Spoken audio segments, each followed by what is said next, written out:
Hello, I'm Manila Chan. You're tuned into Modus Operandi.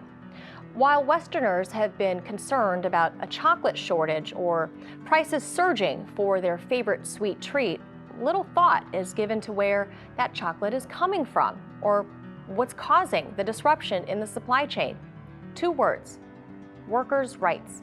On this episode, we'll explore complaints of the exploitation of African farmers by multinational Western corporations and how recent anti-Western sentiment in politics may turn this so-called chocolate war into a hot one. All right, let's get into the MO.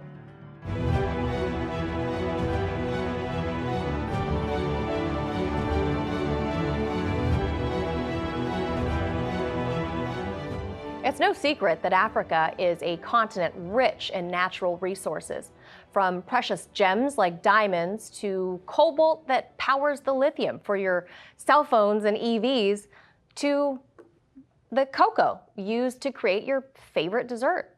It's all found in Africa.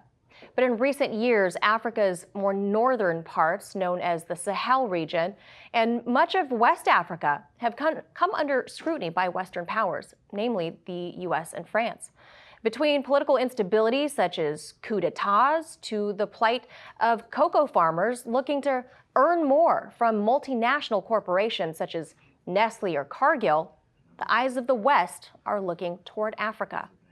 Joining us to discuss is Netfa Freeman. He is an organizer with the Pan-African Community Action and coordinating committee member for the Black Alliance for Peace. He's also a host at Voices with Vision at WPFW here in the DC Metro, that's part of the Pacifica network of stations. So Netfa, first, in recent weeks, news across the U.S. Was highlighting the chocolate shortage.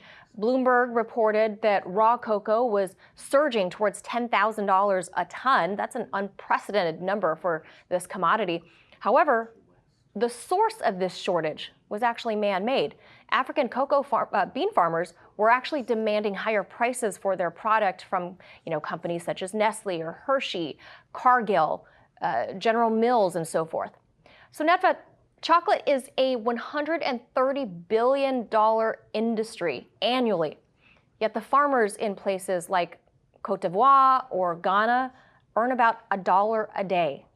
The farmers were asking for pennies more, but the corporations decided they wouldn't pay it, saying the farmers were acting like a cartel, trying to be like OPEC, so they just stopped buying the beans. Now the farmers are in a rut, and the end consumers, like you and me, are paying the price. Your thoughts on this? Well, this is a result of the neoliberalism of the international global economy. The relationship between the cocoa farmers and the corporations like Nestle and Hershey and Cargill and General Mills and these are a direct legacy of European colonization of Africa. And that what we're seeing is the contention between the farmers and regular people and their intent to chart a path of self-determination, to assert their interest. And so under neocolonialism, Africa still doesn't control the exports, the finished goods, or even in this instance, the cash crop, the cocoa. And where the money is when it comes out of the country and is manufactured and refined into finished goods like the chocolate bars and things that we have. And particularly in Ivory Coast and Ghana, there's four major cocoa producing countries, and that's Cameroon, Nigeria, Cote d'Ivoire, Ivory Coast, I'll have to say, and then Ghana. Ghana and Ivory Coast, and the farmers there, like you said, make only like $1 a day or something like that. And we're not even talking about the disparities in big plantation of cocoa farms versus the small family farms. The big plantations are what's financed and encouraged by the structural adjustment programs or the lendings of IMF and World Bank.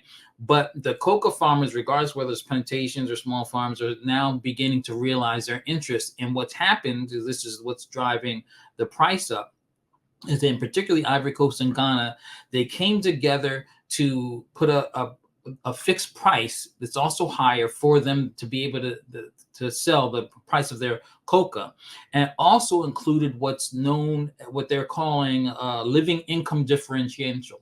And that living income differential, which is part of the higher price, is to go directly to the farmers.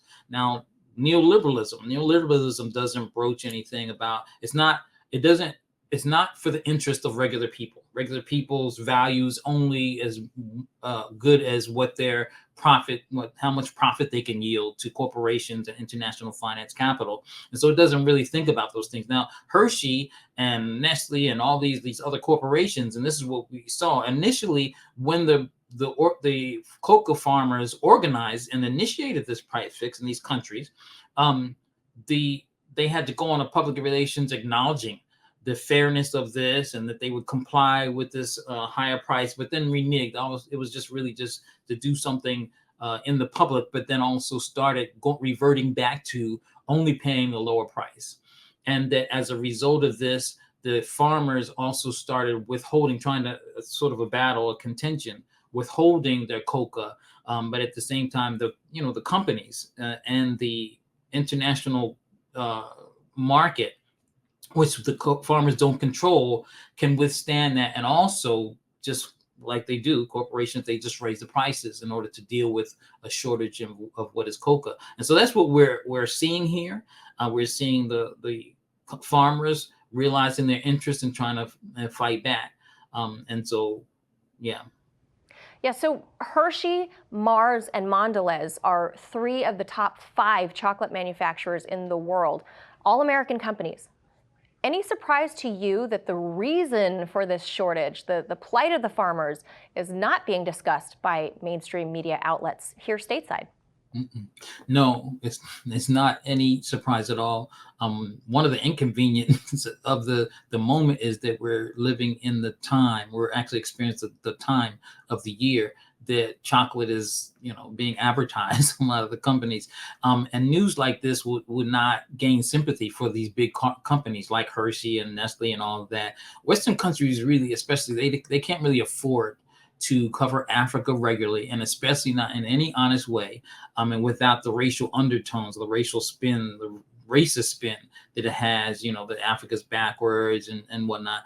News like what's happening here regarding Africa has the potential of awakening a more like Pan-Africanist consciousness among the African or the Black communities, and a Pan-African and working class Pan-Africanist consciousness among these communities within the Western countries. And so Africa has to be depicted. The only way for people to not have sympathized and have a more Pan-Africanist or internationalist regard or purview is that Africa has to be depicted as backward and fraught with terrorism and violence, and which needs the West to assist them. There's not people-centered movements for workers like the farmers in Africa and whatnot. And then the people to know with the farming in chocolate industry, there's child labor exploitation. These big plantations exploit child labor and whatnot. These things have to remain in the blind spots of the Western populations. Otherwise, it will gain sympathy that the corporations cannot afford. So now here's the twist, I would say, in this unsavory story. Several of these cocoa bean producing states are ECOWAS member states. The Ivory Coast and Ghana alone represent 70% of the world's production. Now we're learning that US AFRICOM intends to build brand new drone bases in those states and Benin as well. Your group, the Black Alliance for Peace, issued a statement condemning this move. So first, explain for us why you think the drone bases are a bad idea. And I don't know, is it a coincidence, the situation with the cocoa bean farmers in Cote d'Ivoire and Ghana? Mm-hmm. So the drone bases are a bad idea. It's not just the drone bases that are a bad idea. It is the whole AFRICOM, what's known as AFRICOM is the U.S. Africa Command, which is proliferated all across the continent. It is the United States military occupation of the African continent under the so-called auspices of trying to fight terrorism and assist Africa and everything else. But Michael Langley, the commander of AFRICOM, just a couple of weeks ago, put it plainly when he was asked about why U.S. military is in Africa and what people should know about that or the reasons for it.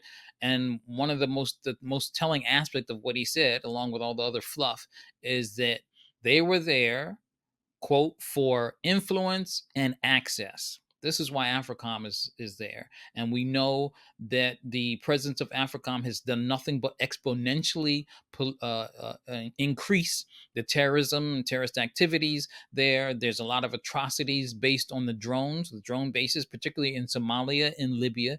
And so when they're talking about new drone bases in Benin, Ghana, and Ivory Coast, they're really just talking about extending the type of atrocities that not just drone bases, but all of AFRICOM is responsible for on the continent of Africa. So it's not a good idea. I don't think it's a coincidence that these three countries are considered for it in relationship to the coca and the coca production in particular. But it's not just the coca production. It's just really about all kinds of industry and access in Africa, whether it be timber or oil or the uranium. But what the West fears is a potential of consciousness of self-determination in Africa. A radical, even if led by workers' movement, is a dangerous to their interest. And we can see self-determination and those types of things expressing themselves, particularly in the former French colonies, where these countries have kicked out France. And we also know that that Niger, that's part of the what they're referring to now as the Alliance of Sahel states, the last country to take over from really the Comprador class, is now calling for the removal of AFRICOM from its territory. The short answer, and I don't want to belabor that, but directly to your point, is that any expansion of AFRICOM, whether it be drone bases or anything, is dangerous for Africa. Has meant nothing but destruction and death, and they have a modus for doing so, which is about control and access.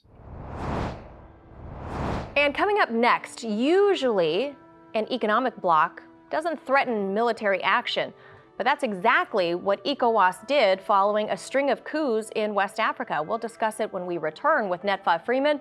Sit tight, the MO will be right back.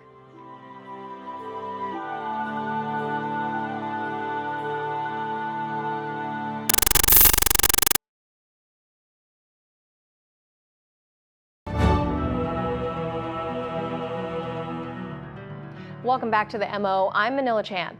Netfa Freeman was kind enough to hang out a little bit more. Thanks for sticking around, Netfa. So ECOWAS, is an acronym for Economic Community of West African States. Why haven't they spoken up against these multinational corporations? Isn't the point of the group economic? I mean, it's in the name. Shouldn't agriculture be more important to the group than foreign militarism interests? Mm-hmm. So I'm glad you asked this question, and it's a very important question. ECOWAS, the Economic Community of West African States, has its origins in the 70s and it came right after we saw the sweeping of independence and decolonization movements in Africa, independent countries gaining their independence from former colonialism in Africa from Europe. But then the configuration of ECOWAS is that it's comprised of leaders of the various representatives of various governments in West Africa, of the countries, the 14 or 15 countries that comprise Africa, and being the neocolonialism, which is the control of the politics and the economics of the countries, but with all the outward trappings of independence, it means that it has fostered what we refer to as a comprador class, people who feign to be working in the interests of their population, but really are beholden to interests outside foreign interests. That's what a comprador is. And with these being the leaders that are heading most of these countries, heading all of these countries, even though that it had good intention in the beginning, now ECOWAS pretty much serves the interests of the Western countries. This is why they have threatened the military intervention into Niger because of what happened there, the taking over, despite the popularity of the takeover and the expelling of the French. They threatened military intervention, and the only reason they didn't is because their populations were.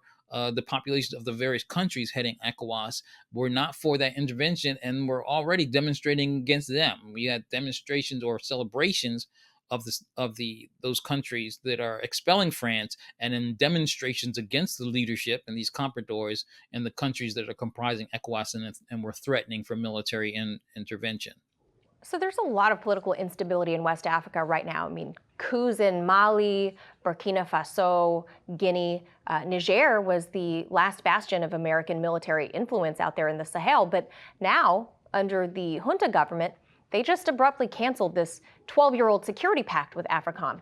The spokesman for the junta, Colonel Major Amadou Abderrahman, said this, quote, "The government of Niger, taking into account the aspirations and interests of its people, revokes with immediate effect the agreement concerning the status of U.S. military personnel and civilian Defense Department employees." In plain language, he basically said Niger was expelling the United States. How do you see this impacting the growing threat of, say, terrorism from the likes of Al-Qaeda? This is a pretty complicated question, and so I think it's first should be understood that AFRICOM was not, despite what they were saying, was not having any success, nor the French Foreign Legion or whatever, and that also has French and the U.S. have biggest military footprints, with the U.S. having the largest military footprint on the continent of Africa, ostensibly for the purpose of fighting terrorism. And they were not having any, if anything, terrorism once what terrorism grew, has expanded and increased since their presence. So so it would be a mistake to think that without them, that for some reason that the terrorism would necessarily grow because they were gone. Now, also, I think it's important for us to consider what stabilization and how we think of it, the stabilization, and stabilization for who.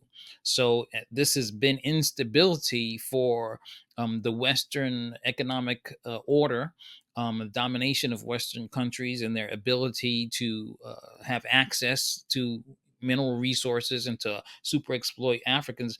But Africa, like we talked about, the farmers and whatnot who've had been under colonialism for hundreds of years or centuries, there was no stability for them. This doesn't represent instability for them. What's happening, and in fact, we should be careful to understand that any course of decolonization for Africa, of being able to depose the domination of Western countries that should include the United States now as the top neo-colonizer on the African continent, required the going through a phase of expelling the militaries, and also expelling influence of sanctions and the international financial institutions like the IMF and World Bank. It would have to go through that in order to gain any sense of real people-centered stability. In other words, governments and states that are operating in the best interest of the masses of the people, or the masses being able to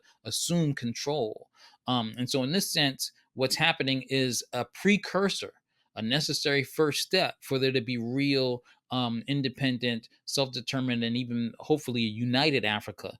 And so Black Alliance for Peace stands for against all forms of military intervention and all forms of intervention.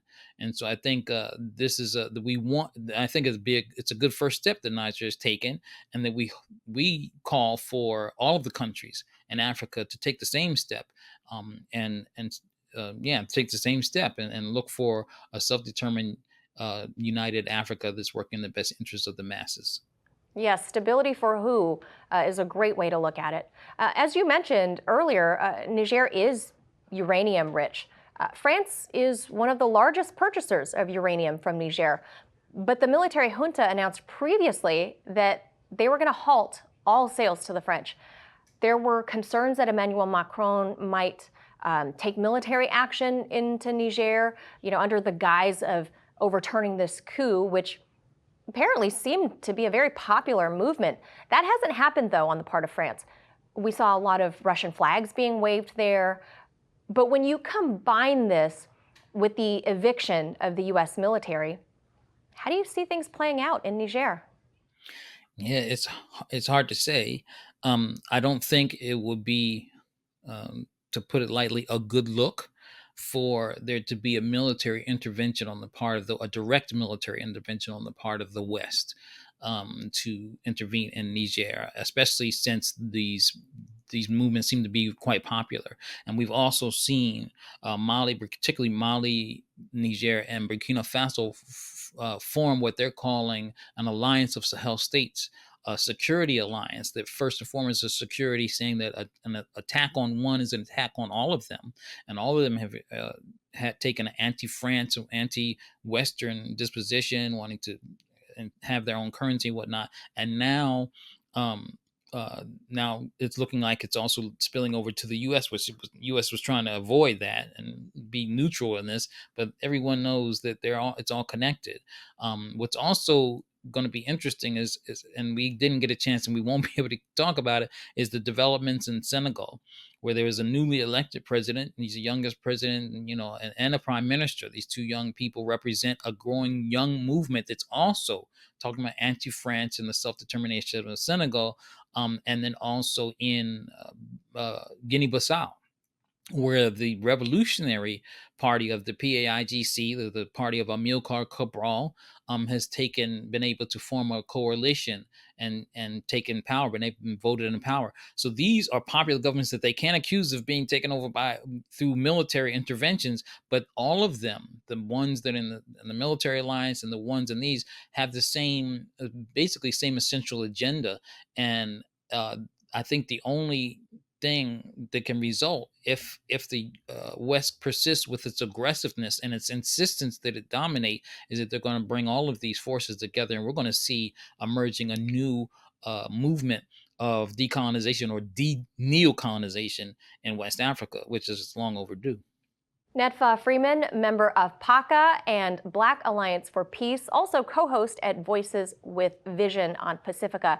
Thank you so much for your perspective today. Thank you for having me.